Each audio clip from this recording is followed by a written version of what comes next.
আকস্মিকভাবে দেশের আবহাওয়ায় আমূল পরিবর্তন।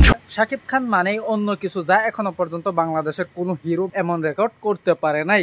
যেমন ধরেন এই যে বছর দিন আগে শাকিব খানের যে তুফান আসছিল, তুফান দিয়ে একদম বক্স অফিসের মধ্যে জ্বর তুলে দিছিল সমগ্র দেশবাসীকে। তাই আজ যে যেখানে অবস্থান করছেন, তারপরে কয়েকদিন আগে যে শাকিবের বরবাদ মুভিটা রিলিজ হয়েছিল, যা শাকিবের যত রেকর্ড ছিল সব রেকর্ডকে বরবাদ করে দিছিল।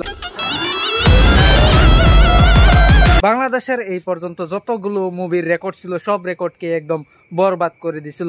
কিন্তু এখন যে শাকিবের এই কালকে যে তাণ্ডবের টিজারটা রিলিজ হয়েছে, এই টিজার দেখে তো আমার মনে হয়েছে এটা সাউথ মুভির কোনো টিজার বা হলিউড মুভির কোনো টিজার।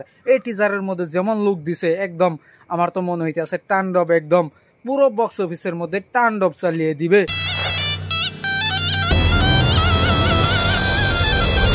এই তাণ্ডব মুভির টিজারটা একদম অন্য লেভেলের, যা এখনো পর্যন্ত বাংলাদেশের মুভিতে কখনো হয় নাই।